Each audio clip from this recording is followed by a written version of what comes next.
The secure phone in my jacket pocket vibrated 3 times, the signal I'd been dreading for months. I excused myself from the dinner table where my family was celebrating my brother's latest promotion at his marketing firm, their laughter echoing behind me as I stepped onto the back porch. The autumn air bit at my skin as I answered with the code phrase that had become second nature. Nightingale confirmed, standing by for orders. Before we jump back in, tell us where you're tuning in from, and if this story touches you, make sure you're subscribed, because tomorrow I've saved something extra special for you. The voice on the other end was crisp, urgent. Lieutenant Commander Sullivan, we have a situation. Operation Blackwater is compromised. You're needed at the Pentagon within the hour. I closed my eyes, feeling the weight of two worlds colliding. Through the window, I could see my mother gesturing animatedly, probably telling another story about how I should find a real job, instead of what she called my weekend warrior games. If only she knew. 6 hours earlier, I had been sitting in that same dining room, enduring what had become a monthly ritual of family disappointment. My name is Cassandra Sullivan, and for the past 8 years, I had been living two completely different lives that couldn't have been more opposite if I'd tried. To my family, I was the perpetual disappointment, the daughter who never quite measured up to their expectations. At 32, I was still unmarried, still living in what my mother called that tiny apartment downtown, and still working what they perceived as a dead-end job in government paperwork. My mother, Patricia, a former beauty queen turned real estate mogul, had perfected the art of passive-aggressive concern. She would introduce me to her friends as my daughter Cassie. She works for the government doing, well, something with computers, I think. My father, Robert, was no better. A successful corporate lawyer who measured worth in billable hours and corner offices, he would pat my head at family gatherings and ask when I was going to get serious about my career. My younger brother, Marcus, golden child extraordinaire, had followed perfectly in their footsteps with his MBA and his corner office at a prestigious marketing firm. He drove the right car, lived in the right neighborhood, and was engaged to the right girl from the right family. And then there was me. What they didn't know, what they couldn't know, was that their disappointment of a daughter held one of the highest security clearances in the United States military. While they thought I was filing paperwork in some mundane government office, I was actually Lieutenant Commander Cassandra Sullivan, one of the youngest officers ever promoted to head the Pentagon's most classified cyber warfare division. My official title was Director of Advanced Threat Assessment, but my real job was something that would have made their corporate achievements look like child's play. I was responsible for protecting America's most sensitive digital infrastructure from foreign attacks, coordinating with agencies whose names were classified, and developing countermeasures against cyber threats that could cripple entire nations. The irony wasn't lost on me.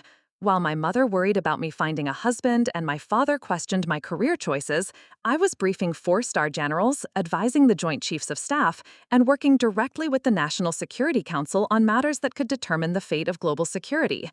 But tonight's dinner had been particularly brutal. My brother had just announced his promotion to senior vice president at his firm, and the celebration had quickly turned into another opportunity for my family to point out everything wrong with my life. "Cassie, honey," my mother had said, cutting into her perfectly prepared salmon, "Marcus was telling us about his new salary. You know, it's never too late to go back to school. Maybe get an MBA like your brother. I'm sure there are programs for people your age." My father had nodded approvingly.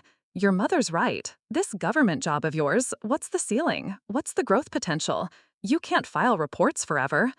I had sat there, fork halfway to my mouth, listening to them dissect my life like they were discussing a failed business venture.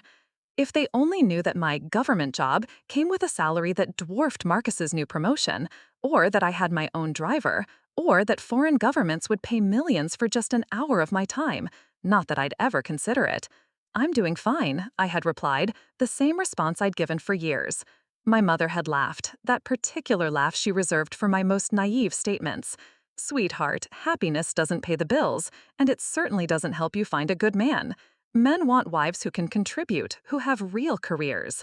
Marcus, ever the supportive brother, had chimed in with his trademark condescension. "Maybe I could get you an interview at my firm, start you off in an entry-level position. You'd have to work your way up, obviously, but everyone has to start somewhere." The suggestion that I would need to start somewhere at age 32, when I was already running operations that protected national security, had been the final straw. But I couldn't say any of that. I couldn't tell them that just last week I'd been in a classified briefing with the Secretary of Defense, or that the President himself had personally commended my team's work on preventing a cyber attack that could have shut down the Eastern power grid. Instead, I had smiled and thanked him for his generosity, all while mentally reviewing the security protocols I'd helped design that very morning. This was the life I'd chosen, or perhaps the life that had chosen me. It started innocently enough, with a computer science degree and a natural talent for coding that I'd discovered in college. What began as late nights in the computer lab, fascinated by the elegant logic of programming, had evolved into something I never could have imagined. My first job out of college had been with a small government contractor, doing exactly the kind of mundane work my family imagined. But I'd caught the attention of my supervisors with my ability to see patterns others missed, to find vulnerabilities in systems that appeared secure. Within 2 years, I'd been recruited by the Department of Defense for what they called specialized technical consulting. The transition from civilian contractor to military officer had been gradual but inevitable. As my security clearance increased, so did the scope and importance of my work. I'd earned my commission through the Direct Commission Officer Program, a path that allowed civilians with critical skills to become officers without attending traditional military academies. By the time I was 28, I was Lieutenant Commander Sullivan, and the work I was doing was so classified that I couldn't even tell my family I'd joined the military. My cover story, that I worked for the Department of Agriculture analyzing farming data, was so perfectly boring that my family never asked for details. The hardest part wasn't the secrecy itself, but the way it made me appear to the people I loved most. Every family gathering was a reminder of how they saw me: unsuccessful, unfocused, disappointing. They measured success in terms they understood: salary figures they could share at cocktail parties, job titles that impressed their friends, achievements they could brag about to their neighbors. What they couldn't understand was that my achievements were measured in attacks prevented, infrastructure protected, and threats neutralized before they could materialize. My success was classified, which made it invisible to them. I remembered the exact moment when the weight of this double life had really hit me. It was 18 months ago, at my cousin's wedding. I'd been seated at the family table, listening to my relatives discuss their children's accomplishments. My aunt had beamed as she talked about her son's promotion at a Fortune 500 company. My uncle had proudly shared news of his daughter's acceptance to medical school. When the attention had turned to me, the table had grown awkwardly quiet. My mother had jumped in with her usual diplomatic deflection. "Cassie's still finding her way. She's always been a late bloomer." What they didn't know, what they couldn't know, was that earlier that week I'd been in a secure conference room beneath the Pentagon, coordinating the response to a sophisticated cyber attack launched by a foreign adversary. The attack had targeted critical infrastructure systems across 3 states, and my team had been the primary force that stopped it from causing massive blackouts and potential loss of life. While my cousin was exchanging vows, I was still monitoring the situation remotely, ensuring that our countermeasures held. My phone had been buzzing with encrypted messages from my team leads, updating me on the status of our defensive operations. But at that wedding table, I was just Cassie, the family disappointment who worked some boring government job that nobody really understood. The psychological toll of maintaining this facade had been enormous. There were nights when I'd lie awake, staring at the ceiling, wondering if it was worth it. The isolation was profound, not just from my family, but from any kind of normal social life. Dating was nearly impossible when you couldn't tell anyone what you actually did for a living, and maintaining friendships was challenging when you frequently disappeared for days at a time on classified missions. My apartment, the one my mother dismissively called tiny, was actually a carefully chosen sanctuary in a secure building that housed several other intelligence community professionals. It was modest by design. Flashy living would have raised questions about how a supposed Department of Agriculture analyst could afford luxury. But it was also state-of-the-art in ways that would have impressed even Marcus with his corporate status symbols. Hidden behind ordinary-looking furniture was equipment that most Fortune 500 companies couldn't afford: quantum-encrypted communication systems, military-grade security measures, and computing power that rivaled small governments. My daily routine was a careful balance of maintaining my cover while executing some of the most sensitive operations in the U.S. military. I'd wake up before dawn to review overnight intelligence reports, coordinate with teams across different time zones, and prepare briefings for officials whose names appeared on the front pages of newspapers.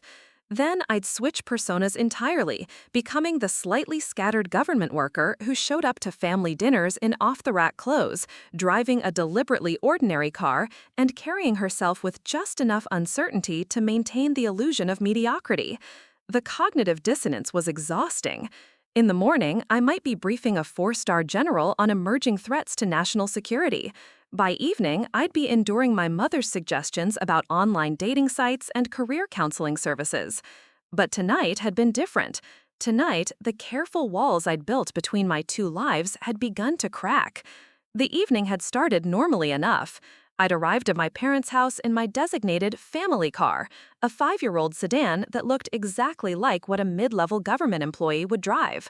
I'd changed out of my military uniform into civilian clothes that were professional but unremarkable, the kind of outfit that suggested competence without authority. Dinner conversation had followed its usual pattern. Marcus had dominated the discussion with stories from his firm, my mother had shared neighborhood gossip and subtle hints about my single status, and my father had offered unsolicited career advice based on his limited understanding of government work. "You know, Cassie," he'd said over dessert, "I was talking to Jim Henderson at the country club. His daughter works for the State Department, and she's already been promoted twice. Maybe you should look into transferring to a different agency, something with more upward mobility." I'd nodded politely, not mentioning that I'd actually worked with Jim's daughter on a joint task force last year, and that she'd been the one asking me for guidance on advanced security protocols. "The thing is," my mother had added, "you need to think about your future. Government work is so stable, but it's not exactly glamorous. Men want wives who can hold their own at dinner parties, who can talk about interesting work." The irony had been almost overwhelming. If I could have shared even a fraction of my real work, I would have been the most interesting person at any dinner party in the city. The operations I'd led, the crises I'd helped avert, the innovations my team had developed, they were the kinds of stories that would have captivated any audience. But instead, I'd sat there letting them treat me like a career failure who needed their guidance to find direction in life. That's when my phone had started buzzing with what appeared to be routine notifications. To my family, it looked like I was getting typical evening emails or social media updates. But the pattern of the vibrations was actually a coded signal that I'd trained to recognize instantly. 3 short buzzes, pause, 2 long ones, pause, 3 short again. Priority 1 alert, eyes only, immediate response required. My heart rate had increased, but I'd kept my expression neutral. This was the kind of signal that meant major national security implications, the kind of situation that required my immediate attention regardless of where I was or what I was doing. I'd excused myself to use the bathroom, a perfectly normal request that allowed me to check the message privately. The encrypted text had been brief but alarming. Operation Blackwater compromised, multiple breach points detected, Pentagon briefing required within 90 minutes, stand by for secure communication. Operation Blackwater was one of our most sensitive ongoing missions, a complex cyber defense initiative that protected critical infrastructure from a sophisticated foreign adversary. If it had been compromised, the implications could be catastrophic, not just for national security, but potentially for civilian safety as well. I'd returned to the dinner table knowing that I'd need to leave soon, but also knowing that I couldn't explain why without raising questions I wasn't authorized to answer. This was the constant challenge of my double life, being perpetually on call for national emergencies while maintaining the appearance of someone whose biggest concern was weekend plans. "Everything okay, honey?" my mother had asked when I returned. "You look a little pale." "Just tired," I'd replied, which was partially true. The stress of maintaining this facade while dealing with genuine crises was exhausting in ways that my family would never understand. The next hour had been torture. While my family continued their casual conversation about weekend plans and neighborhood news, I was mentally reviewing contingency protocols and trying to assess the potential scope of the Blackwater compromise. Every few minutes, my phone would buzz with updates that I couldn't openly check. I tried to participate in the conversation to maintain the appearance of normalcy, but my mind was racing with operational considerations. If Blackwater was truly compromised, we'd need to implement emergency countermeasures immediately. That would require coordinating with multiple agencies, briefing senior leadership, and potentially working around the clock until the situation was resolved. Meanwhile, my brother was telling a story about his golf game, and my parents were laughing at his jokes as if the biggest threat to civilization was missing his putt on the 18th hole.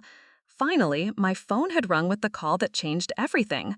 Not a text or an encrypted message, but an actual phone call to my civilian number, something that only happened in the most extreme circumstances. I'd answered it expecting to hear the familiar voice of my deputy director or my intelligence liaison. Instead, I'd heard something that made my blood run cold. My mother's voice from behind me at the dinner table, saying, "Cassie, dear, your phone is ringing. Aren't you going to answer it?" I turned around to see my entire family looking at me expectantly, and I'd realized that in my distraction, I'd answered the phone on speaker mode. The voice coming through the phone was one that would change my life forever. "Lieutenant Commander Sullivan, this is General Morrison at the Pentagon. We need you here immediately. This is not a drill." The silence in the dining room was absolute. You could have heard a pin drop as my family processed what they just heard. My mother's fork had frozen halfway to her mouth. My father's wine glass had stopped mid-sip. Marcus had looked up from his phone with an expression of complete confusion. And that's when I'd realized that my two lives were about to become one, whether I was ready for it or not. The secure phone in my jacket, the one that never rang during family time, the one that was supposed to be for absolute emergencies only, had decided that tonight was the night when 8 years of carefully maintained secrecy would come to an end. As I stared at my family's shocked faces, I'd known that there was no going back. The facade was over. The double life that had defined my adult existence had just collapsed in the span of a single phone call. And in that moment, despite the chaos and the potential security implications, I'd felt something I hadn't experienced in years: relief. The exhausting weight of pretending to be someone I wasn't, of letting my family see me as a failure when I was actually at the pinnacle of my profession, was finally lifted. But relief was quickly replaced by a new kind of anxiety as I'd realized what came next.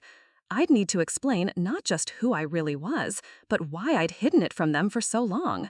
I'd need to help them understand that their disappointment of a daughter was actually someone they could be proud of, if they could forgive me for letting them think otherwise for 8 years. The phone call was still live, and General Morrison's voice had cut through the silence. "Lieutenant Commander, do you copy? We need confirmation of your status." I'd looked around the table at my family's stunned expressions, knowing that everything was about to change. My mother's face had gone through a series of emotions: confusion, recognition, and finally, something that might have been the beginning of understanding. My father, the corporate lawyer who prided himself on reading people and situations, had been the first to speak. "Lieutenant Commander? Cassie, what is this?" What's going on? And that's when I'd realized that the moment I'd been dreading and secretly longing for had finally arrived. The moment when I'd have to explain that their family disappointment was actually someone they'd never had the chance to know, someone who'd been protecting not just them, but the entire country, while they'd worried about her finding a proper job. The conversation with General Morrison couldn't wait, but neither could the conversation with my family. For the first time in 8 years, my two worlds were occupying the same space, and I'd need to navigate both simultaneously. As I'd looked at their faces, confused, concerned, and beginning to show the first hints of understanding, I'd realized that this moment would define not just my relationship with my family, but potentially the rest of my life. The secret was out, and there was no putting it back. The silence stretched for what felt like an eternity, but was probably only seconds. General Morrison's voice crackled through the phone again, more insistent this time. "Lieutenant Commander Sullivan, we need immediate confirmation of your availability. This is a code red situation." I looked around the table at my family's faces, each displaying a different stage of shock and confusion. My mother's mouth was still hanging slightly open, her eyes darting between me and the phone as if she could somehow make sense of what she'd just heard by looking hard enough. My father had set down his wine glass with the careful precision of someone trying to maintain control in a situation that had spiraled beyond comprehension. Marcus had finally looked up from his phone completely, his usual confident smirk replaced by an expression of genuine bewilderment. "I copy, General," I said, my voice automatically shifting into the crisp, authoritative tone I used in professional settings. "I can be at the Pentagon within 45 minutes. Please confirm the briefing location." "Situation Room C, Level 7. Full security protocols are in effect. We'll have a car pick you up at your current location in 10 minutes. My mother's eyes widened even further at the mention of a car being sent to pick me up. In her world, people sent cars for celebrities and corporate executives, not for daughters who worked mundane government jobs. "Understood, sir. I'll be ready," I replied, then ended the call. The silence that followed was deafening. 4 people sat around a dining room table, but it might as well have been 4 strangers trying to process information that didn't fit into any framework they understood. My father, ever the lawyer, was the first to find his voice. "Cassie," he said, slowly, as if testing each word before he spoke it, "did that man just call you Lieutenant Commander?" I nodded, suddenly feeling exhausted by the weight of 8 years of deception. "Yes, Dad. Lieutenant Commander Cassandra Sullivan, United States Navy." My mother made a small sound, somewhere between a gasp and a laugh. "Navy? Cassie, you work for the Department of Agriculture. You analyze farming data." "No, Mom, I don't." The words came out more bluntly than I'd intended, but there was no gentle way to dismantle 8 years of carefully constructed lies. "I've never worked for the Department of Agriculture. I work for the Pentagon. I'm the Director of Advanced Threat Assessment for the Naval Cyber Warfare Command." Marcus leaned back in his chair, his expression cycling through disbelief, confusion, and something that might have been impressed. Wait. You're telling us you're some kind of military cyber expert? You? The person who asked me to help you set up your Netflix account last year?" I almost smiled at that. The Netflix incident had been part of my cover, deliberately appearing technologically incompetent in front of my family while running some of the most sophisticated cyber operations in the world during my day job. "I asked you to help with Netflix because it would have been suspicious if I didn't. People expect someone who works with computers all day to be either completely hopeless with technology or obsessively good at it. Neither would have fit my cover story." "Cover story?" My mother's voice had risen an octave. "Cassie, what are you talking about? Cover story for what?" I looked around the table, trying to figure out where to begin. How do you explain to your family that everything they think they know about you is a lie designed to protect national security? How do you tell your parents that their disappointment of a daughter is actually one of the most highly classified military officers in the country? "The work I do is classified at the highest levels," I began, choosing my words carefully. "I can't tell you everything, but I can tell you that for the past 8 years, I've been working to protect American infrastructure from cyber attacks by foreign adversaries.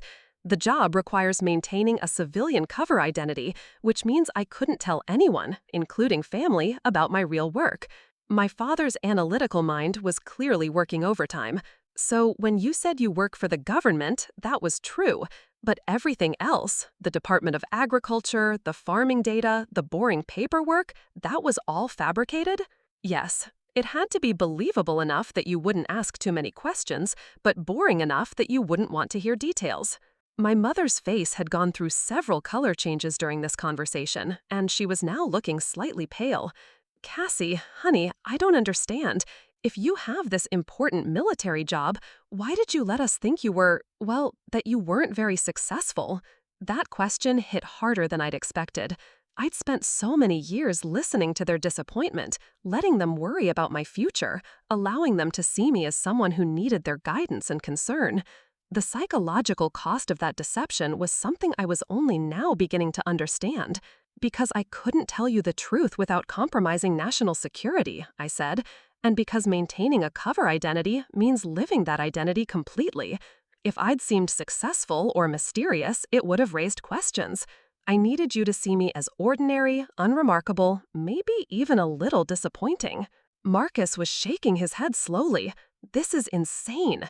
You mean all those times Mom and Dad worried about your career? All those conversations about your future and finding direction? You were already more successful than any of us?" I nodded, feeling a complex mix of vindication and guilt. Last year, when you offered to get me an entry-level position at your firm, I had just finished briefing the Secretary of Defense on a cyber attack that could have shut down the power grid for half the East Coast. The week before Mom suggested I go back to school for an MBA, I was in a classified meeting with officials from 12 different agencies, coordinating our response to a foreign government's attempt to infiltrate our election systems. The room fell silent again as they processed this information. My mother was staring at me as if she'd never seen me before, which in many ways was true. The person she thought she knew, uncertain, directionless Cassie who needed guidance and support, had never really existed. My father was the first to ask the practical questions. The Pentagon is sending a car here? Preparing and narrating this story took us a lot of time, so if you are enjoying it, subscribe to our channel. It means a lot to us. Now back to the story. To our house? Yes, they know where I am because I'm required to maintain location awareness at all times. They also know I'm with family because I filed a personal time request for this dinner. Filed a request? My mother asked. To have dinner with us? When you hold a security clearance at my level, your personal movements are monitored. I can't just disappear for several hours without accounting for my time and location. As if on cue, my phone buzzed with a text message. I glanced at it, then looked up at my family. The car is 2 minutes out. I need to change clothes and grab my gear.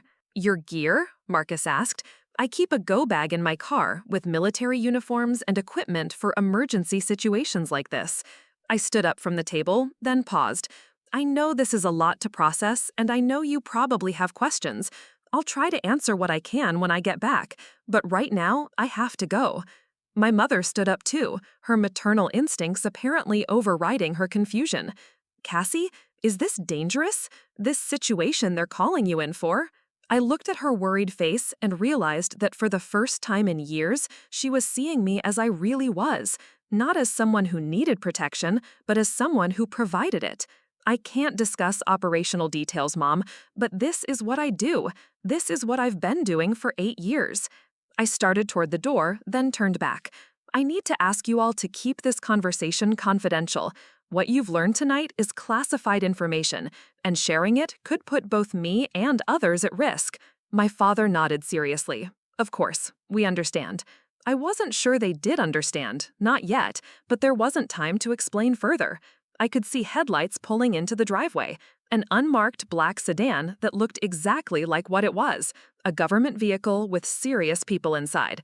I grabbed my purse and jacket, then headed for the door. As I reached for the handle, my mother's voice stopped me. Cassie?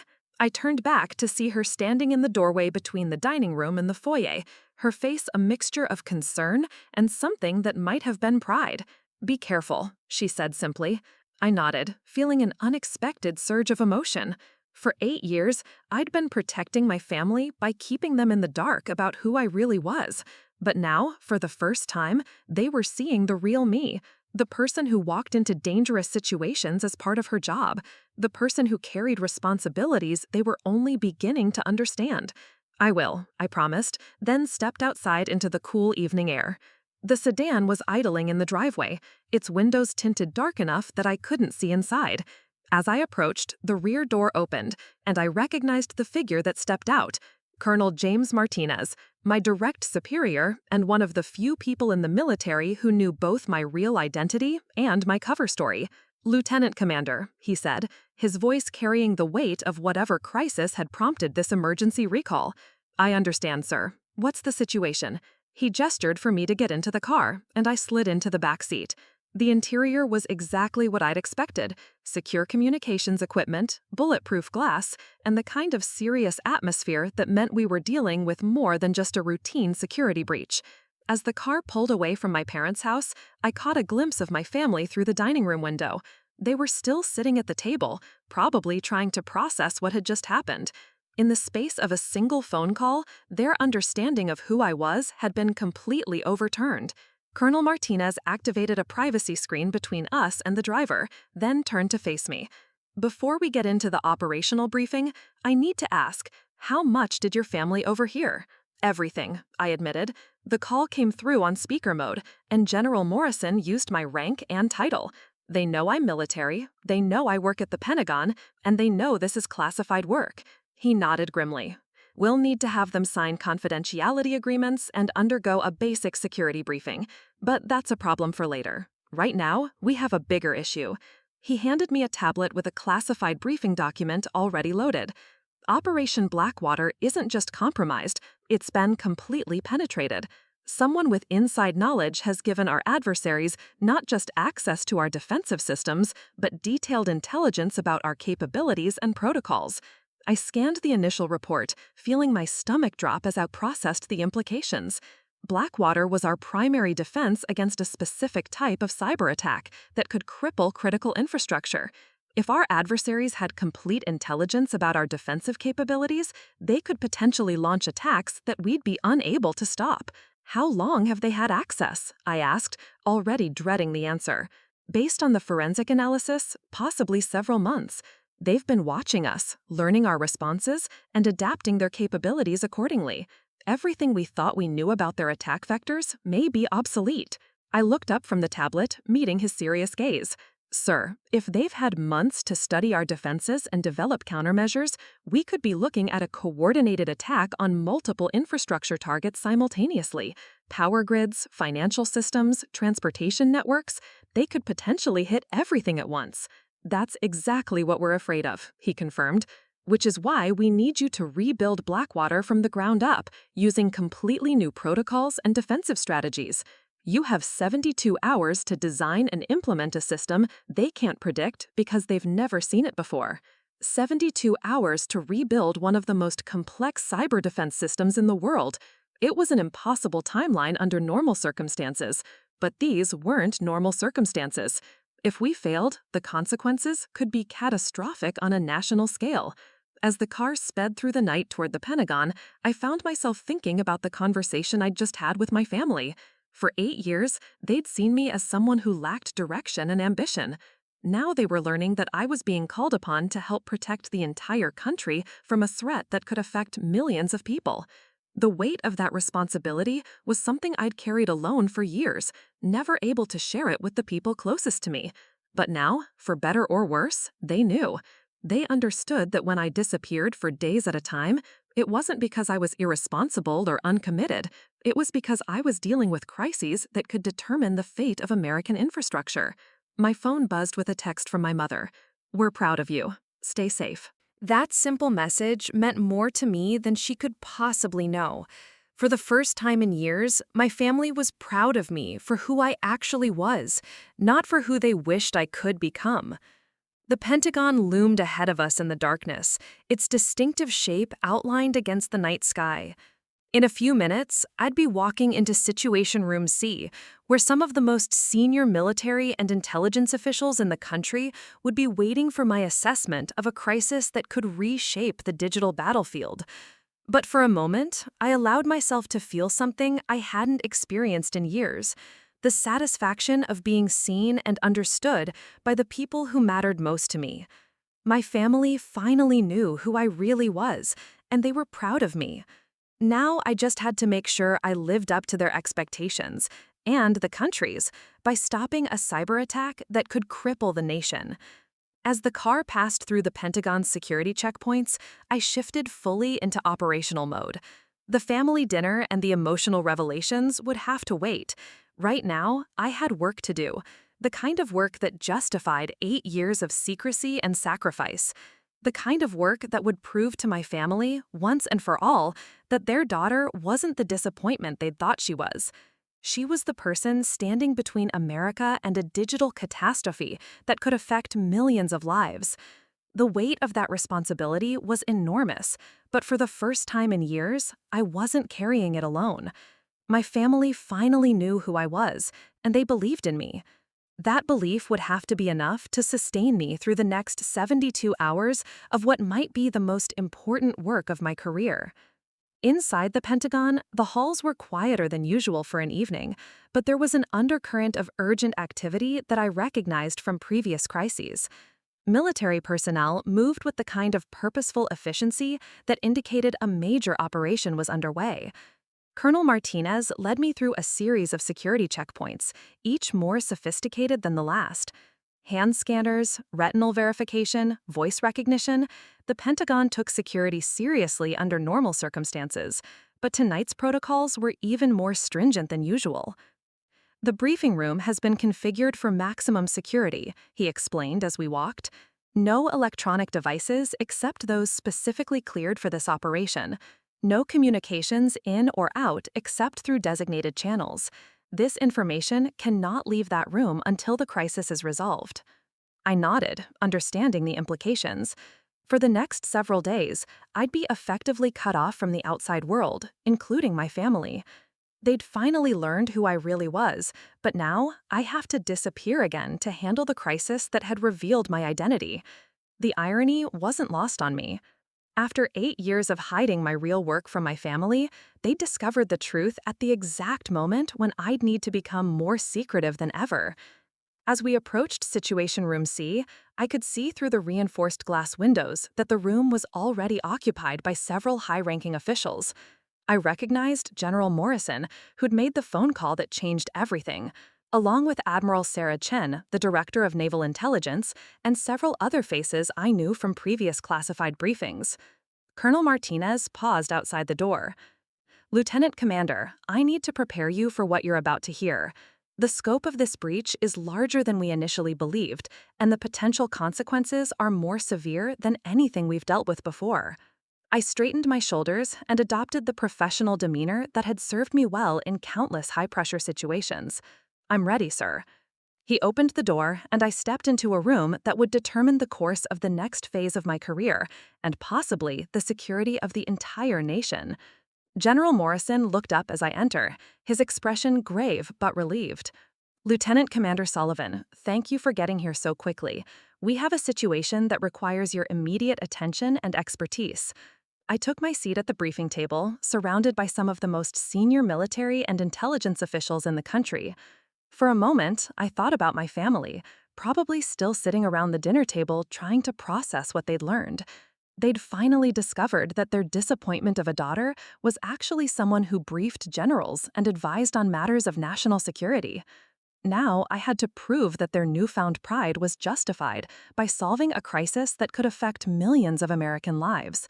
The briefing began, and I immersed myself in the technical details of what was shaping up to be one of the most serious cybersecurity threats in American history. But in the back of my mind, I carried the knowledge that for the first time in 8 years, my family knew who I really was. They were proud of me. Now I had to make sure I earned that pride by protecting the country they lived in. The next 72 hours would test every skill I'd developed, every protocol I'd mastered, and every innovative solution I could devise. But I was ready for the challenge. After all, I'd spent 8 years preparing for this moment, even if my family had never known it. 71 hours later, I stood in the same Pentagon briefing room where this crisis had begun, but everything had changed. The wall displays now showed a completely rebuilt cyber defense network, one that bore no resemblance to the compromised Blackwater system. Around the table sat the same senior officials who had listened to my initial assessment 3 days ago, but their expressions had shifted from grim concern to cautious optimism. "Ladies and gentlemen," General Morrison announced, "I'm pleased to report that at 0347 hours this morning, our adversaries launched what appears to be a coordinated cyber attack on multiple critical infrastructure targets across the continental United States. Thanks to Lieutenant Commander Sullivan's new defensive protocols, every single attack vector was not only detected and neutralized, but we were able to trace the attacks back to their points of origin." Admiral Chen leaned forward, a rare smile crossing her usually stern features. "More than that, we now have actionable intelligence on their entire network structure, their command hierarchy, and their future planned operations. In attempting to exploit what they believed were known vulnerabilities, they've inadvertently exposed their entire operation to our surveillance." I felt a wave of exhaustion mixed with satisfaction. The past 3 days had been a blur of 18-hour work sessions, emergency briefings, and constant pressure to deliver results under impossible deadlines. My team had worked around the clock to not only rebuild our defensive systems, but to enhance them in ways that turned our adversaries' intelligence advantage against them. The strategy had been audacious in its simplicity. Instead of trying to patch the compromised Blackwater system, we had designed an entirely new defense network that appeared to have the same vulnerabilities our adversaries expected to exploit. But those apparent weaknesses were actually sophisticated traps that would capture detailed intelligence about any attack attempts, while providing our adversaries with false feedback that suggested their attacks were succeeding. When they launched their coordinated assault, thinking they were exploiting known weaknesses in our defenses, they were actually walking into a digital ambush that had been carefully prepared over 72 hours of intensive development. The beauty of Lieutenant Commander Sullivan's approach, Colonel Martinez explained to the assembled officials, is that our adversaries spent months studying our old system and developing attacks specifically designed to exploit its vulnerabilities. When they launched their assault, they were using tactics perfectly suited to defeat a system that no longer existed against a defense network that was specifically designed to turn their own intelligence gathering against them. General Morrison nodded approvingly. The result is that we've not only prevented what could have been a catastrophic attack on American infrastructure, but we've gained unprecedented insight into our adversaries' capabilities and intentions. This operation will inform our cyber defense strategies for years to come. I looked around the table at these senior officials, many of whom had decades of military experience and were responsible for defending American interests around the world. 3 days ago, they had placed an enormous amount of trust in my ability to solve an unprecedented crisis. Now, they were acknowledging that the solution had exceeded even their most optimistic expectations. Lieutenant Commander, Admiral Chen said, "I want you to know that your work over the past 72 hours will be remembered as a turning point in American cyber warfare capabilities. You've not only protected critical infrastructure, but you've fundamentally changed how we approach digital defense." The formal recognition was gratifying, but what meant more to me was the knowledge that millions of Americans had gone about their daily lives over the past 3 days without ever knowing how close they had come to experiencing massive disruptions to their power, communications, and financial systems. The attack that had been neutralized could have affected everything from hospital equipment to traffic control systems. As the briefing concluded and officials began filing out of the room, General Morrison approached me with a folder marked with the highest classification levels. "Lieutenant Commander, there's one more matter we need to discuss. Your family's inadvertent exposure to classified information creates a situation we need to address carefully." I had been dreading this conversation for 3 days. While I had been focused on rebuilding our cyber defenses, a part of my mind had been constantly worried about the implications of my family learning about my real work. In the world of classified operations, accidental disclosure of sensitive information could have serious consequences for everyone involved. "Sir, I take full responsibility for the security breach. My family had no prior knowledge of my work, and they haven't shared the information with anyone outside the immediate family." He held up a hand, and I was surprised to see that he was smiling slightly. "Actually, Lieutenant Commander, we've been monitoring the situation, and your family's response has been exemplary. Not only have they maintained complete confidentiality about what they learned, but they've also provided us with some valuable insights." He opened the folder and showed me a document I hadn't expected to see. "Your mother called the Pentagon's Public Information Office yesterday. She didn't mention anything about classified work or security clearances." Instead, she asked if there was a way for family members to send care packages to military personnel who were working long hours on important projects. I stared at the document, feeling an unexpected surge of emotion. While I had been buried in technical specifications and defense protocols, my mother had been thinking about whether I was getting enough to eat during the crisis. She also, General Morrison continued, provided our security personnel with some interesting observations about changes in your behavior and schedule over the past 8 years. Her insights have actually helped us identify some potential improvements to our cover story protocols for other deep cover personnel. He closed the folder and looked at me seriously. "Your family will need to undergo formal security briefings and sign confidentiality agreements, but they've already demonstrated that they understand the gravity of the situation. More importantly, they've shown that they can be trusted with sensitive information." I felt a weight lifting from my shoulders that I hadn't even realized I'd been carrying. For 3 days, I had been worried that my family's discovery of my real identity would create complications that could affect my career or their safety. Instead, it appeared that they had handled the situation with exactly the kind of maturity and discretion that the intelligence community valued. "There's one more thing," General Morrison said, and his expression shifted to something that might have been amusement.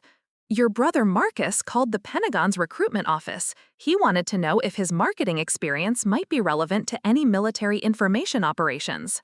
I couldn't help but smile at that. Even in the midst of a national security crisis, Marcus had managed to find a way to explore potential career opportunities. "We've actually scheduled him for an informational interview next week," the general continued.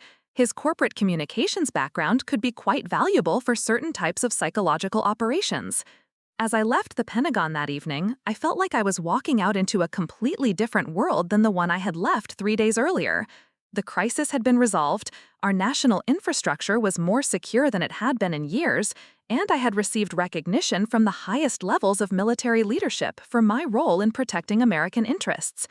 But more than any professional accomplishment, I was looking forward to something I hadn't experienced in 8 years, going home to a family who knew who I really was and were proud of what I did.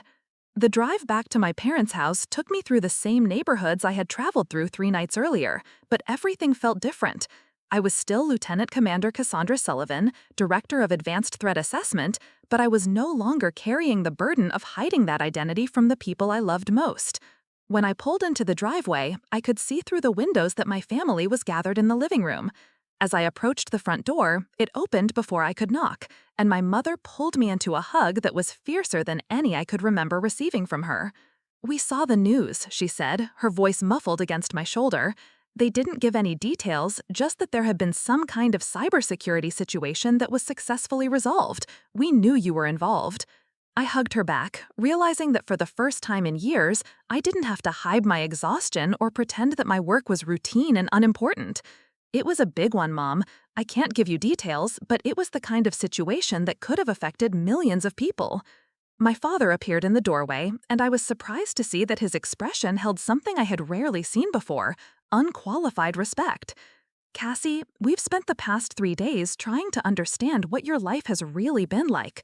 The responsibility you've been carrying, the pressure you've been under, the importance of the work you've been doing. We had no idea." Marcus emerged from the living room, and I was amused to see that he was wearing what appeared to be a new shirt with an American flag pin on the collar. "Dad's been reading everything he can find about cyber warfare and national security. Mom's been researching military ranks and protocols. We wanted to understand your world." I followed them into the living room, where I saw evidence of their research efforts. There were books about cybersecurity, printouts of articles about military organization, and what appeared to be a notebook filled with questions they wanted to ask me. "We realize," my mother said as we all settled into chairs, "that we've been completely wrong about your life for 8 years. We thought you lacked ambition and direction, when actually you were already at the pinnacle of one of the most important careers imaginable." My father nodded seriously. "I've been a lawyer for 30 years, and I thought I understood what it meant to have serious professional responsibilities. But what you do, the level of trust the government places in you, the consequences of your decisions, it's beyond anything I've encountered." I looked around at their faces, seeing a mixture of pride, concern, and curiosity that was completely different from the disappointment and gentle condescension I had grown accustomed to over the years. "I need you to understand," I said carefully, "that most of my work will always be classified. I can't share details about specific operations or discuss current threats. But I can tell you that what happened this week is representative of the kind of work I do regularly." Marcus leaned forward in his chair. "The Pentagon recruiter I talked to said that cyber warfare is becoming one of the most critical areas of national defense. She said that people with your kind of expertise are essentially protecting the entire digital infrastructure that our society depends on." I nodded. "That's accurate. Every day, there are attempts to penetrate American computer systems by foreign governments, criminal organizations, and terrorist groups. My job is to make sure those attempts fail and to gather intelligence that helps us prevent future attacks." My mother reached over and took my hand. "Honey, all these years, we've been worried about your future, about whether you'd find success and fulfillment in your career. We never realized that you had already found both, and that you were using your talents to serve something much larger than personal ambition." The conversation continued late into the evening, with my family asking thoughtful questions about military life, cybersecurity, and the challenges of maintaining a classified career. For the first time in 8 years, I was able to share at least some aspects of my real professional life with the people closest to me. I couldn't tell them about specific operations or current threats, but I could explain the general nature of my work, the structure of my organization, and the sense of purpose that had driven me to pursue this career path. I could help them understand why I had chosen to serve my country in this way, even though it meant sacrificing the kind of conventional success they had always hoped I would achieve. As the evening wound down, my father asked a question that surprised me with its insight. "Cassie, given what we know now about your real career, I have to ask, have you been happy? Has this path given you the satisfaction and fulfillment that we were worried you weren't finding?" I thought about that question for a moment, considering not just the professional recognition and the important work, but also the personal cost of maintaining a double life for so many years. "I love what I do," I said finally.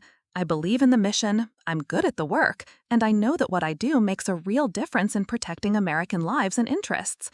But I won't lie to you, the secrecy has been incredibly difficult.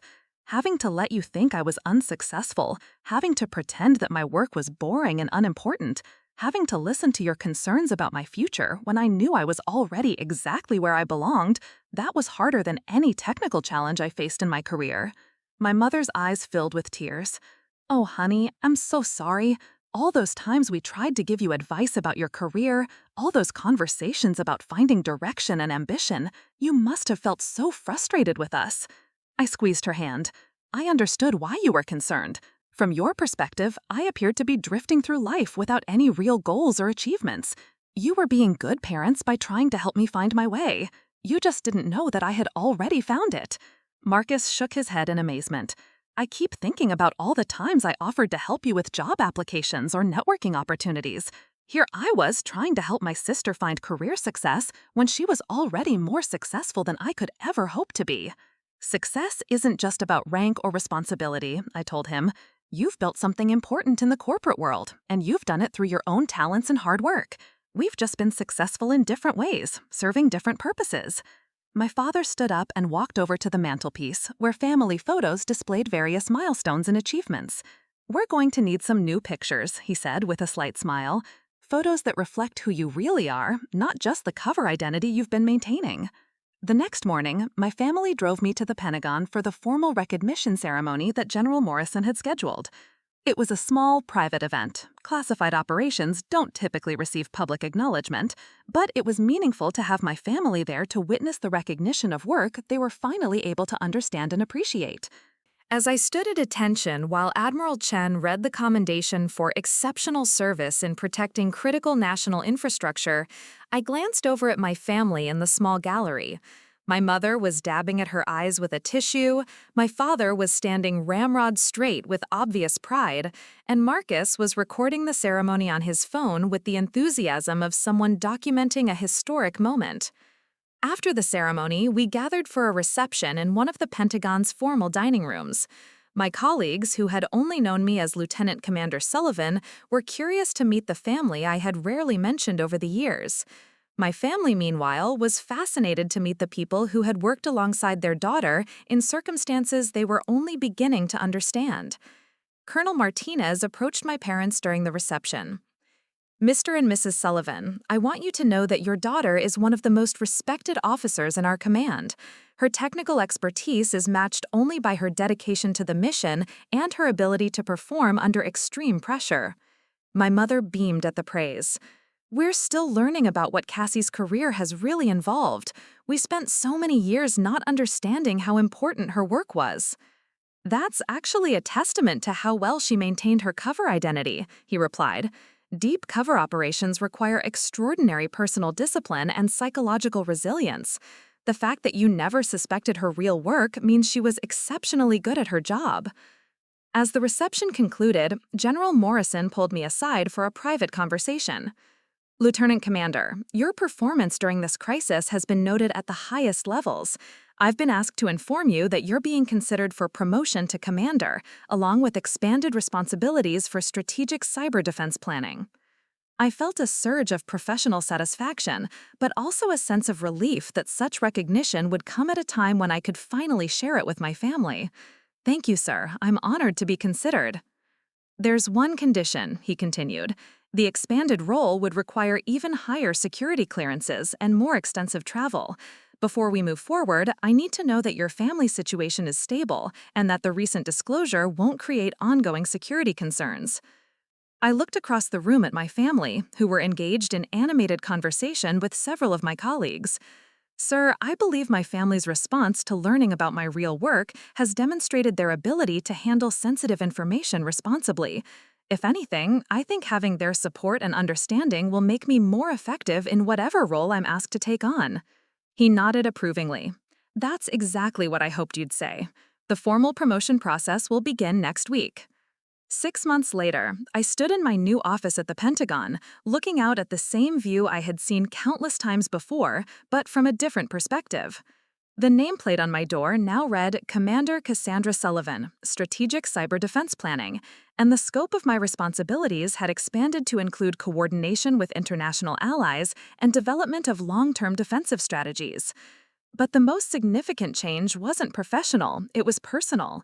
For the first time in my adult life, I was living as one integrated person instead of maintaining separate professional and personal identities. My family knew who I was, understood what I did, and supported my career in ways that had been impossible when I was living undercover. My mother had become something of an expert on military traditions and protocols, sending care packages that were perfectly calibrated to Pentagon regulations and writing letters that demonstrated her understanding of operational security requirements. My father had developed a keen interest in cybersecurity policy and often sent me articles he thought might be relevant to my work, carefully avoiding any requests for classified information. Marcus had indeed joined a military information operations unit as a reservist, bringing his corporate communications expertise to psychological operations planning. Our family dinners now included conversations about geopolitical strategy and national security policy, topics that would have been impossible to discuss when I was maintaining my cover identity. The work itself remained challenging and critically important. Cyber threats continued to evolve, requiring constant adaptation and innovation in our defensive strategies. But I now approach these challenges with the knowledge that my family understood and supported what I was doing, even if they couldn't know the specific details.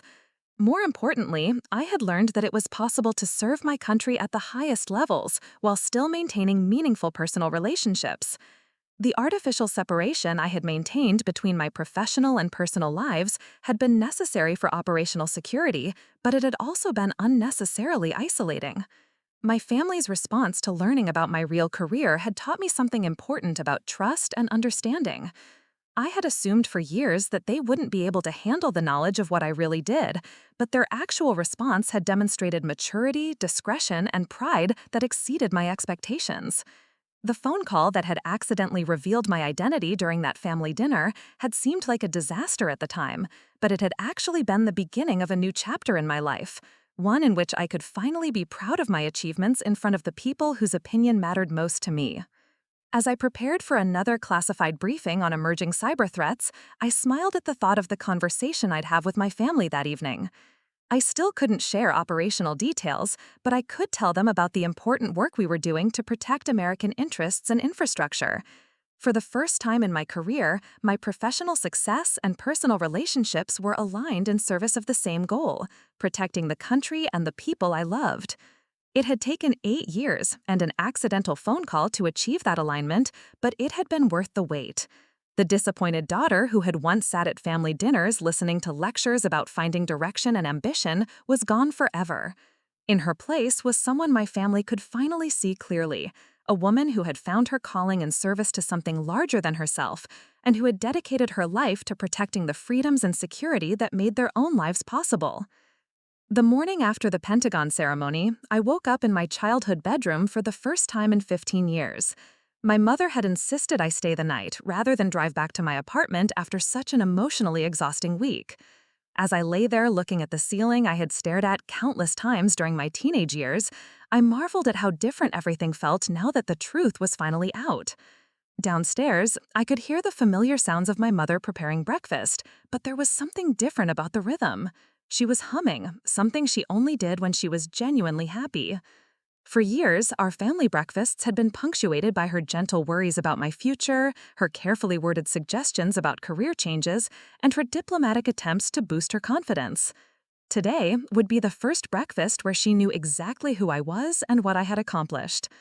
I dressed in civilian clothes, but for the first time in years, I didn't have to think carefully about appearing unsuccessful or directionless.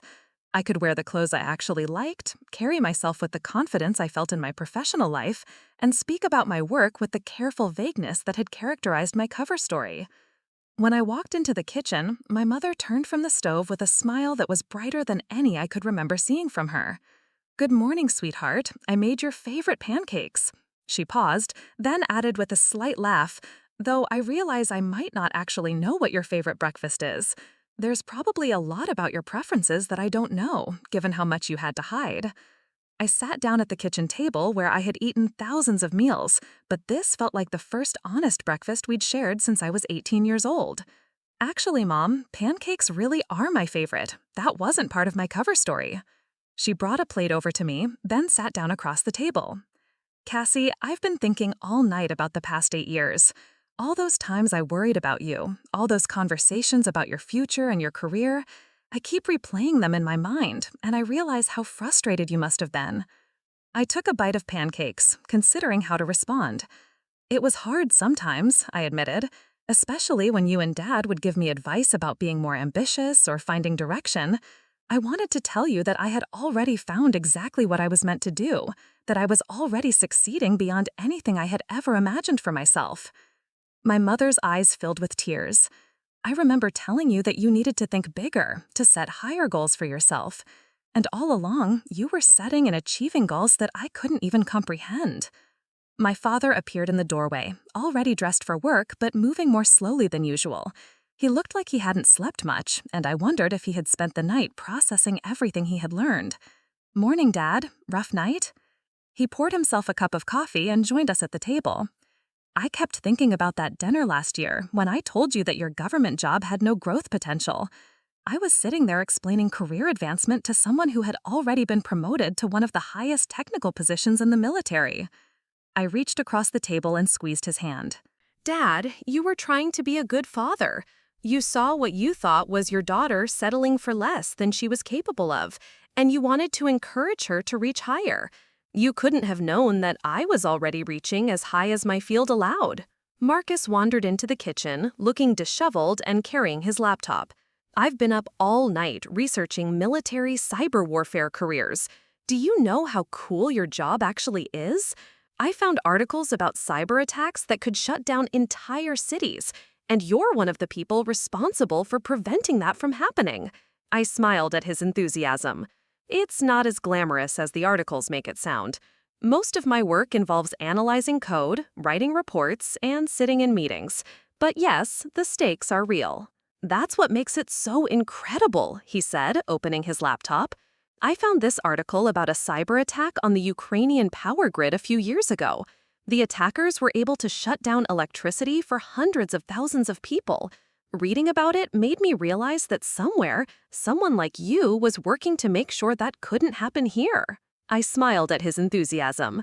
"It's not as glamorous as the articles make it sound. Most of my work involves analyzing code, writing reports, and sitting in meetings. But yes, the stakes are real." "That's what makes it so incredible," he said, opening his laptop. "I found this article about a cyber attack on the Ukrainian power grid a few years ago. The attackers were able to shut down electricity for hundreds of thousands of people. Reading about it made me realize that somewhere, someone like you was working to make sure that couldn't happen here." My mother looked between Marcus and me. "I think that's what we're all struggling to understand. We've been so focused on traditional measures of success, salary, job titles, recognition, that we didn't realize you were doing work that matters on a completely different scale." My father nodded thoughtfully. "In my law practice, I consider it a good week if I help a client resolve a significant legal problem. But what you do affects the security and safety of millions of people. The scope of your responsibility is unlike anything in the civilian world." I appreciated their efforts to understand my career, but I also wanted them to know that their own work had value and meaning. Dad, you've spent 30 years helping people navigate complex legal challenges. That matters. Marcus, you've built marketing campaigns that have helped companies grow and create jobs. That matters too. We all serve society in different ways. But your way involves protecting all of our ways, my mother said quietly. If the power grid fails, Dad can't practice law. If communication systems are compromised, Marcus can't run marketing campaigns. What you do makes everything else possible. The weight of that observation settled over the breakfast table. For years, I had carried the knowledge that my work was critically important, but I had carried it alone. Now, for the first time, my family understood the true scope of what I did and why it mattered. Marcus looked up from his laptop screen. The recruiting officer I talked to yesterday said that cyber warfare is becoming more important than traditional military operations. She said that future conflicts will be fought primarily in cyberspace, and that people with your expertise are essentially the frontline soldiers of the 21st century. I considered that characterization. That might be overstating it a bit, but there's truth to what she said. Most of the threats we face today don't involve traditional weapons or conventional military tactics. They involve sophisticated attempts to disrupt the digital infrastructure that our society depends on. My father leaned forward, his analytical mind clearly working through the implications. So, when foreign governments want to attack American interests, they're more likely to target our computer systems than our military bases? Exactly. A successful cyber attack can cause more disruption and economic damage than traditional military action, with much less risk of retaliation.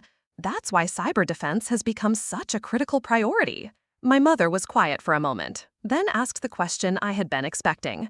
Cassie, is your work dangerous? Not just intellectually challenging, but actually dangerous? I thought carefully about how to answer that. It's not dangerous in the way that combat operations are dangerous. I'm not at risk of physical harm in my day-to-day work, but there are psychological pressures that come with knowing that failure could have catastrophic consequences for large numbers of people. My father understood immediately. The responsibility must be enormous, knowing that millions of people are depending on you to do your job correctly, even though they don't know you exist. That's exactly right. And for 8 years, I couldn't share that pressure with anyone. I couldn't talk to friends or family about the stress of my work because I couldn't explain what my work actually involved. Marcus closed his laptop and looked at me seriously. Is that why you've seemed so isolated sometimes? Why you've turned down invitations to family events or social gatherings? I nodded.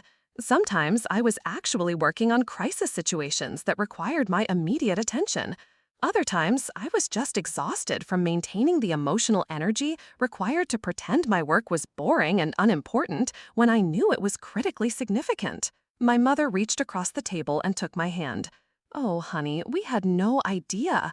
We thought you were just being antisocial or that you were unhappy with your life. We never realized you were carrying that kind of burden. I couldn't tell you. The security requirements for my clearance level are very strict about who can know what information. Until yesterday, I wasn't authorized to tell you anything about my real work. My father asked the practical question that I knew had been on his mind. What changed? Why were you suddenly able to tell us the truth? The emergency situation compromised my cover identity. When General Morrison called during dinner and used my military rank, the secret was out. At that point, my superiors had to decide whether to transfer me to a different assignment or to officially read you into my security clearance. Read us in, Marcus asked. It means you've been officially briefed on classified information and have signed agreements to keep that information confidential. You're now part of a very small group of people who know about my work. My mother looked simultaneously proud and worried. Does that put us in any danger? Are there people who might target us because of what we know? The risk is minimal, I assured her. The information you have is general knowledge about my role and responsibilities. You don't know operational details or current threats. But you will receive periodic security briefings, and there are protocols you'll need to follow. My father's legal training kicked in. What kind of protocols? Nothing too onerous. You can't discuss my work with anyone outside the immediate family. You can't post about it on social media. If anyone asks detailed questions about my career, you refer them to the Pentagon's Public Affairs Office, Basic Operational Security. Marcus grinned. So I can't brag to my friends that my sister is a cyber warfare expert? You can tell people I work for the Department of Defense in a technical capacity, but no details about specific roles, responsibilities, or missions. My mother was still processing the broader implications.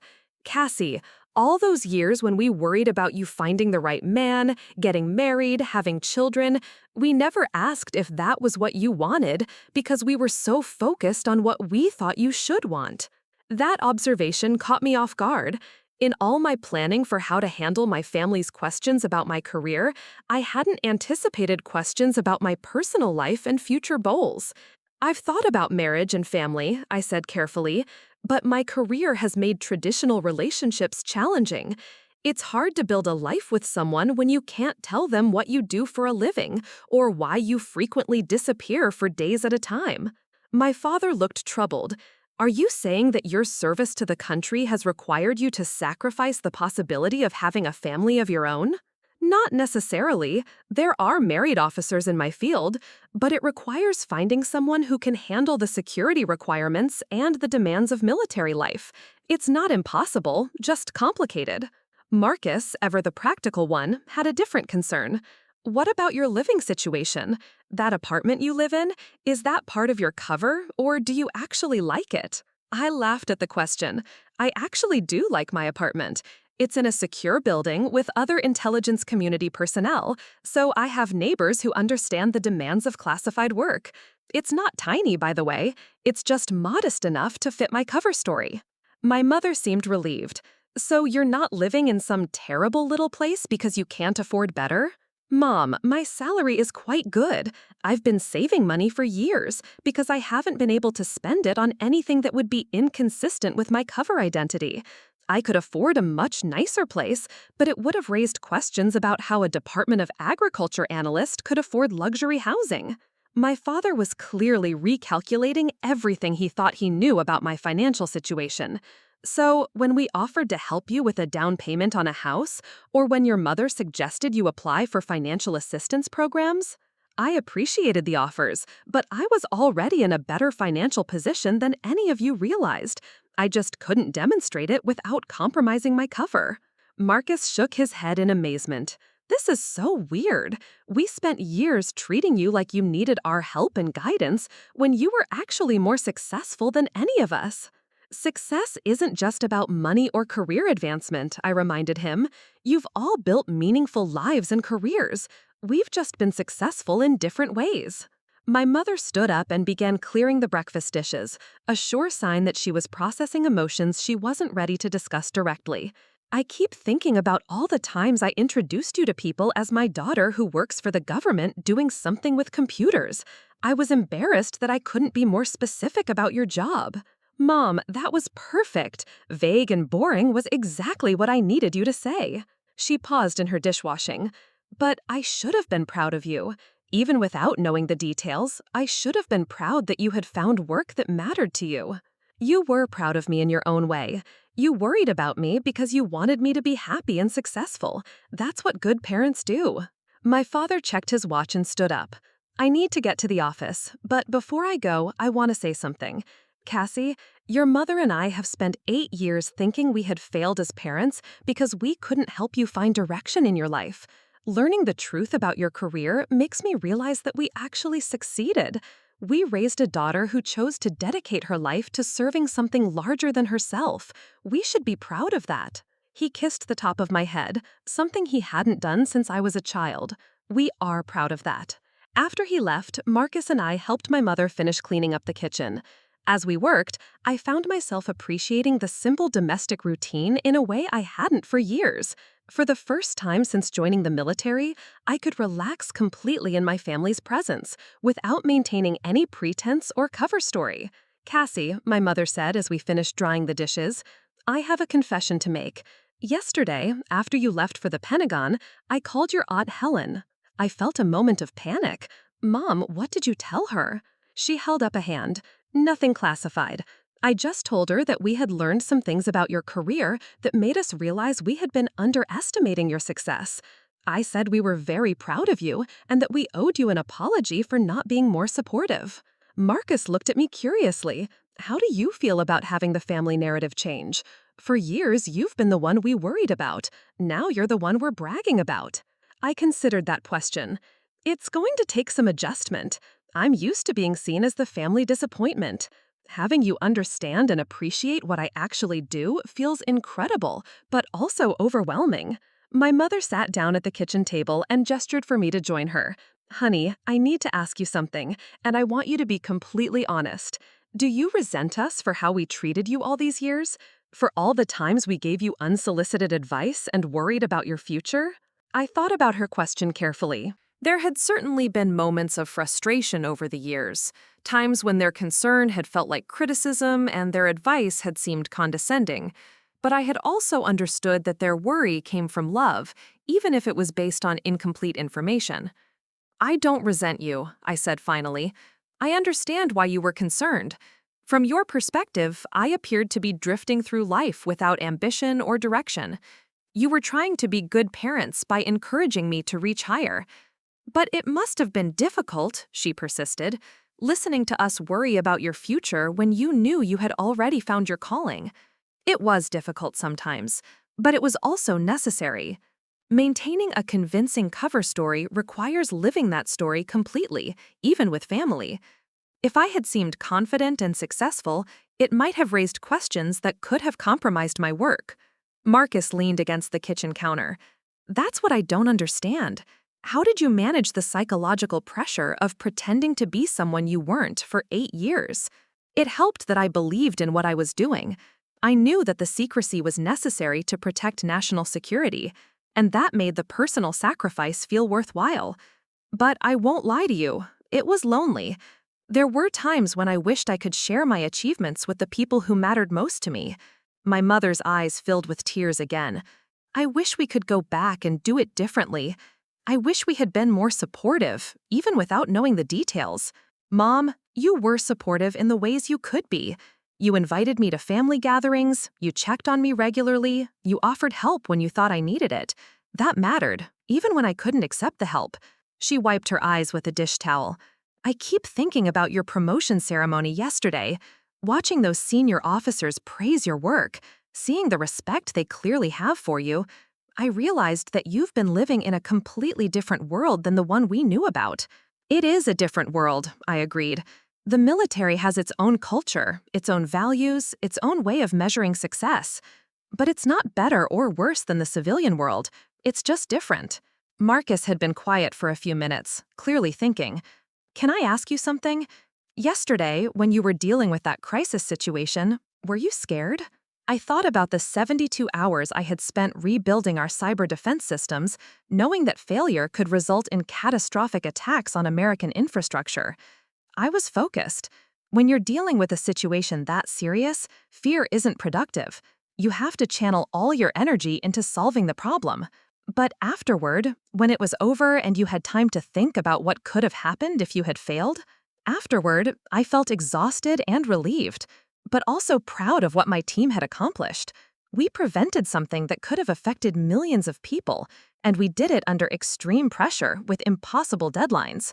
My mother reached across the table and squeezed my hand. I can't imagine carrying that kind of responsibility, knowing that so many people are depending on your expertise and judgment. It's what I trained for, I said simply. It's what I'm good at, and it's what I believe in. We sat in comfortable silence for a few minutes, each of us processing the magnitude of how much had changed in our family dynamic over the past few days. Finally, Marcus spoke up. So what happens now? Do you go back to your regular work, or does this crisis change things for you? General Morrison mentioned that I'm being considered for promotion and expanded responsibilities. If that happens, my role would become even more strategic and policy-focused. My mother looked both proud and concerned. More responsibility means more pressure, doesn't it? It also means more opportunity to make a difference. The higher you advance in this field, the more influence you have over how we protect American interests. My father returned home earlier than usual that evening, and I could tell he had been thinking about our morning conversation all day. Over dinner, he asked more detailed questions about military culture, the promotion process, and the structure of cyber warfare operations. I've been reading about the role of cyber warfare in modern military strategy, he said. It seems like traditional concepts of defense and deterrence don't apply in the same way when the battlefield is digital. I nodded. That's exactly right. In cyber warfare, the aggressor can attack from anywhere in the world, often without clear attribution. Traditional concepts of sovereignty and retaliation become much more complicated. Marcus looked up from his phone. I've been reading about it too. Some of the articles suggest that we're already in the early stages of a cyber war that most people don't even realize is happening. That's not entirely wrong, I said carefully. There are constant attempts to penetrate American systems by various actors. Most of them are unsuccessful, but the volume and sophistication of attacks continue to increase. My mother set down her fork. Are we winning this invisible war? I considered how to answer that without revealing classified information.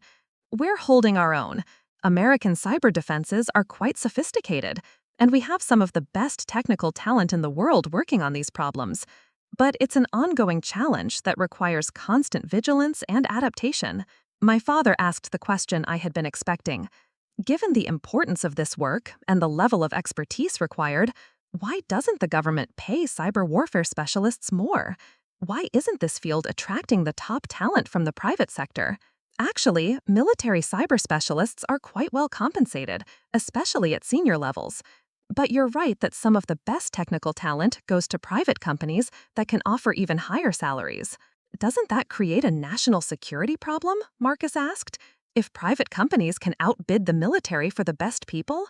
It's a challenge, I admitted. But military service offers things that private companies can't. The opportunity to work on problems that matter to national security, access to the most sophisticated technology and intelligence, and the satisfaction of serving something larger than profit. My mother looked at me thoughtfully. Is that why you chose military service over private sector work? The sense of mission? Partly. I also enjoy the intellectual challenge of the work and the collaboration with incredibly talented colleagues. But yes, knowing that what I do helps protect American lives and interests is a big part of why I stay. After dinner, my family insisted on looking through photo albums from my childhood and teenage years. As we flipped through pictures of school events, family vacations, and holiday gatherings, I found myself seeing my younger self through new eyes. "Look at this one," my mother said, pointing to a picture of me at age 16 working on a computer in our home office.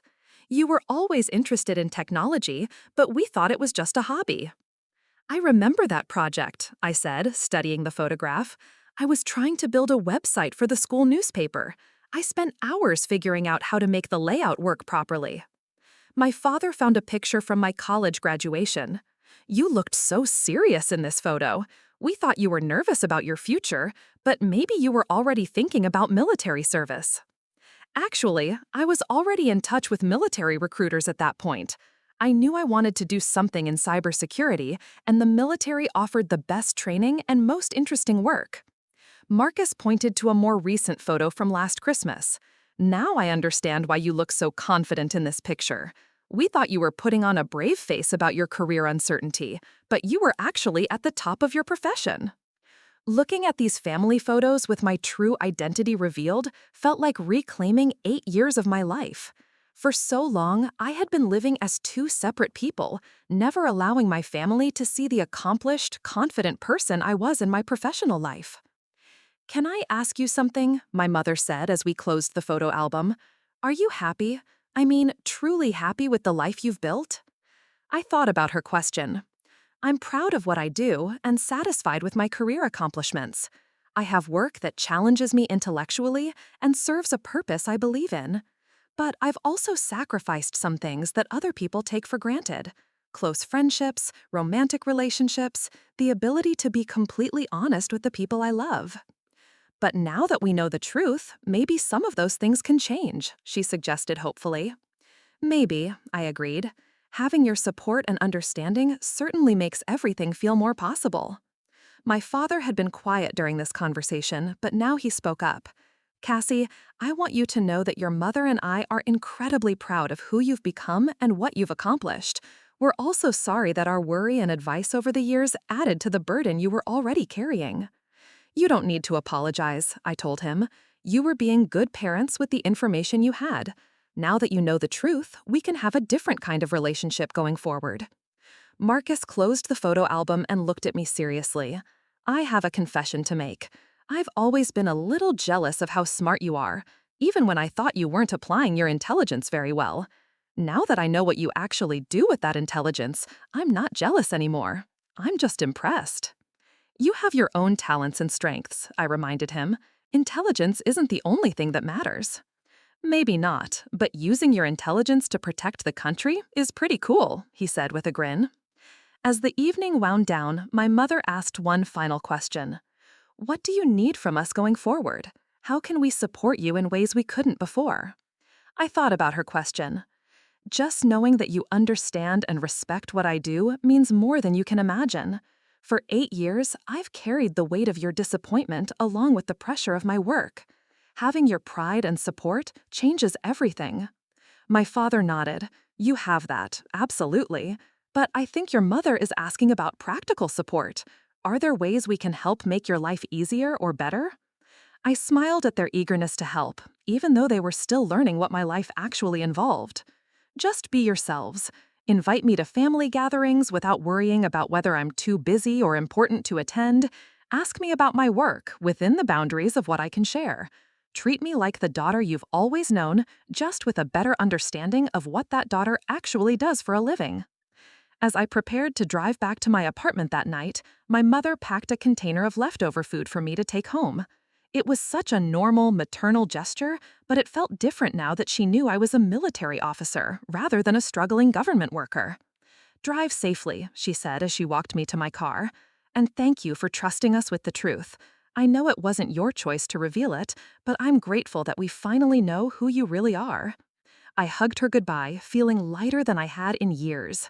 I'm grateful too, Mom, more than you know. As I drove home through the quiet suburban streets, I reflected on how much had changed in just a few days. The crisis that had seemed like a disaster when General Morrison's call interrupted our family dinner had actually been the beginning of something wonderful. For the first time in 8 years, I was living as one integrated person instead of maintaining separate identities for different aspects of my life.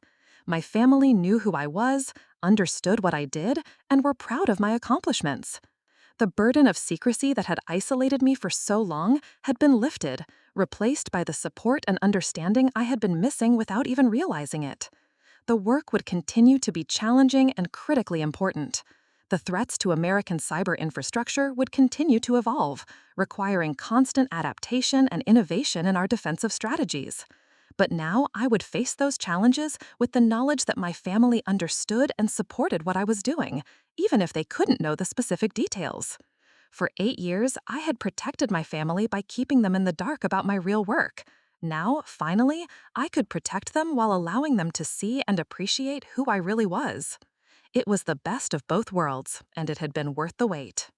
Up next, you've got 2 more standout stories right on your screen. If this one hit the mark, you won't want to pass these up.